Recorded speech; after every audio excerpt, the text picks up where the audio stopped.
In this video, I'll show you how to generate AI images for free using an uncensored AI image generator with no limits.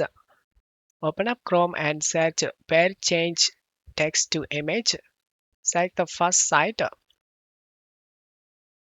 In description, you need to type the prompt.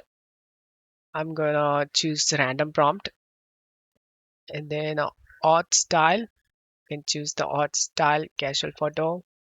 Choose the shape of the image and how many image you like to get and select generate.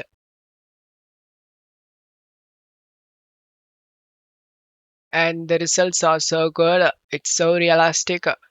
I'll show you guys how to download this. Select the save image under the image and select show private gallery. Here you can able to see all the images. To download this, select this download item option. It's successfully download done, and this way you can create image. I hope this video helped you. If the video helped you, don't forget to leave a like and subscribe. Thank you.